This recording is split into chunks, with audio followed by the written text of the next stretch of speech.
All right, welcome back to the channel, everybody. I'm back in the booth here today. I've got some parts in here. Going to be shooting some Tamco HP770 epoxy primer. I've got a hood. This is all for a 57 Chevrolet truck. Got a hood stripped down, the original hood, and I've got two brand new doors that are stripped on the exterior. These are brand new, but we did go ahead and strip the E-coat off. Best advice, go ahead and do that because you never know what you're going to find underneath this stuff. I have found rust underneath E-coat before, so it's always a good idea to strip this stuff off and make sure there's nothing wrong with them. Now the hood itself has been stripped down with 36 grit and gone back over with 80 grit, so it does look really rough, but you want it pretty rough because you want this stuff to be able to get a good tooth, a good bite on it and hang on. So even though it looks super rough, it has been finished with 80 grit and it's not quite as bad as it seems. Now we're going to be shooting the Tamco HP770 epoxy high build primer. So unlike a regular epoxy that's considered a non-sanding product where you would typically lay that down and you would have to wait a week or 2 weeks before you could even scuff it, or you could put your body filler right on top of it. This stuff here is a drying sandable primer, so you can block sand this stuff. You don't have to put a high build urethane over top of it. You can just simply use this if you want to.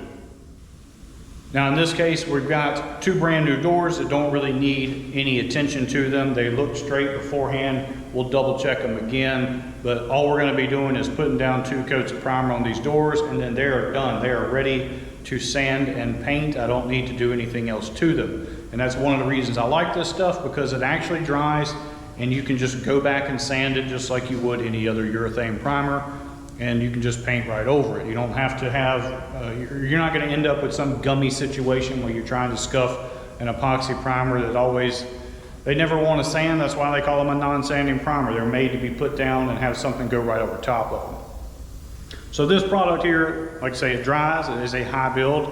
It's not quite as high build as like their 5300 primer, which we will be using on top of this later on.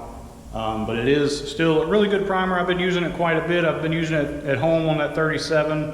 I used this at the beginning of that 1969 Camaro. And then on top of that, I went back with the 5300 primer. But this will give you a good surface that's gonna dry relatively quick, about 8 hours, so pretty much overnight. The next day you can go mess with this stuff. But you can sand it, you can put your body filler on there. I always like to put body filler over stuff that's been sanded anyway. That's usually why with a regular epoxy I end up waiting a week or 2 to let it really, really dry so that I can get a decent sanding on it before I put body filler down. I don't trust just putting stuff right on top of epoxy primer. So that's one of the things I like about this. It's gonna dry, I can sand it, I can put my body filler on it next day usually, and then we'll go on top of that with a regular like 5300 high build urethane primer.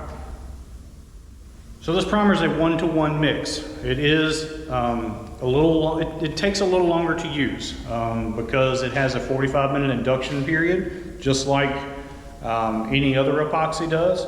But part of that is so that it will actually cure and dry for you.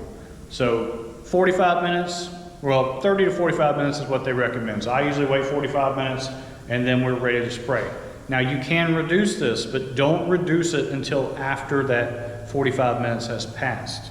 If you put the reducer in it early, it won't actually induct properly, and it'll cause it to not dry right. So remember that. Don't reduce it until afterwards. And you probably won't have to reduce it. I'm shooting this stuff out of a Porphis 1.8 spray gun at about 30 psi, and I'm going to spray it at its normal 1-to-1 mix. And and it goes on not super thick, but I can lay it down nice wet coats, and we're gonna put 2 coats on all this, and I'll have plenty of primer on there to do my body work on top of that. Now, as you can probably tell, I'm sweating like crazy in here. We've gone from a super heat dome for a couple weeks to a week of just soggy wetness. It is so humid right now, so I've already gone through and I've went over these one more time this morning with a red scuff pad just to make sure any surface rust got knocked off. And then I've wiped and cleaned these things. They are ready to prime. Now, one of the things with this primer is they say do not use any sort of a metal prep on top of it. This stuff apparently has enough rust inhibiting stuff in there. If you put down a metal conditioner or metal prep, they say it will eventually lift off of it. So put the stuff directly to the metal. They even say it's okay to put this over a little bit of rust. It's a marine type primer, so it's made for like ships. So it works pretty good to me. I haven't found any issues. Just knock anything loose off of it, and make sure you don't have any clumps of rust coming off somewhere. And then spray this stuff over top of it, and it should lock it down and then hold it back at least for a lot longer than any other type of primer. All right, so 45 minutes has passed. We are ready to spray. As you can see, I have got a paint suit on. This stuff will get everywhere because it takes so long to dry. The overspray just lands on the floor and just sticks there. You can see I was spraying the body of the truck yesterday. You can see the black stuff all over the floor. It just goes everywhere. So put a paint suit on. I'm gonna be rocking with no gloves because I sweat like a dog and it just comes right out of the gloves. So no gloves on, but if it was cooler outside, I'd have them on there. But put something on because you will get this stuff everywhere. You are gonna make a mess with this stuff. All right, so as I mentioned before, we're gonna be using the Porphis. We've got a PHS-155. It is a 1.8 millimeter tip. Gun's been really good. We're gonna go wide open fan, wide open fluid, about 30 PSI. You can get your own at porphisonline.com. Use code PAINTBYCurry for 5% off of any one of their products. All right, so we're gonna be laying down 2 medium wet coats with about a 30-minute window between each coat. This stuff has a fairly long pot life, usually about 2 hours, 3 hours, depending on the temperature. So you've got quite a bit of a window. So if you don't know how much you need to mix, go ahead and make enough that you can get 1 coat on, and then it's going to take you about 30 minutes after that between coats. So if you run out or you think you're not going to have enough for that second coat, you can kind of get yourself a little estimate and go mix some more, and you'll have at least a 30, sometimes 45-minute window between coats. So it has time to induct. So you're not rushing. Things aren't drying on you. You're also not mixing up too much primer. So like I say, we're gonna do 2 medium wet coats and give it about 30 minutes between coats, maybe a little longer, like I say, depending on, and I'll probably have to mix a little more. I might be a little off on my estimate.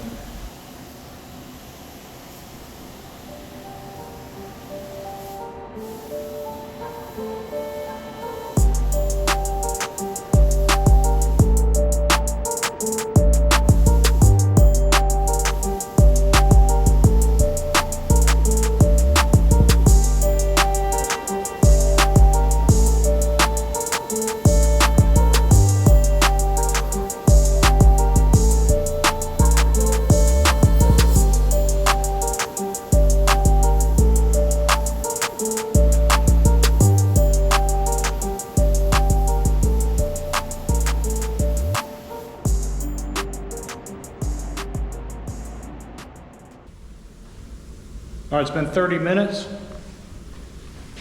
You see this stuff is still just a little tacky. Kind of see my fingerprints there. So we're ready to go, put coat 2 on.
All right, so it's been about an hour and a half. Everything is dry to the touch. We can at least handle these parts and get them out of the booth. I wouldn't say it's dry enough to sand yet, but it is dry. Now you can see it lays out pretty good. I like the black. The black shows me all of my problems, like that dent right out there. But they do offer this in a couple different colors. I believe it's black, white, and gray. You can get it in. I know for sure you can get it in black and gray. So like I was saying, this has only been an hour and a half. It's dry enough to kind of handle and get out of here. The cab, I sprayed all that stuff yesterday at about the same time, and I can already go over there, sand it with a piece of 220, and it powders up just as good as any other, any other type of primer. So sands really well. It dries pretty quick. So, all that stuff there is ready to go ahead and sand, start putting some body filler on. This stuff will be ready to sand tomorrow, put some body filler on some places if we need to. So it's a good product. To me, I've been liking it so far. It comes in 2 gallons, so you get a gallon of hardener and a gallon of the product, so you end up with 2 gallons sprayable, which is also nice. And so simple at 1-to-1, I've been liking it. So hopefully you learned a little something. If you did, do me a favor, like, subscribe, and tap that bell. I'll catch you on the next one.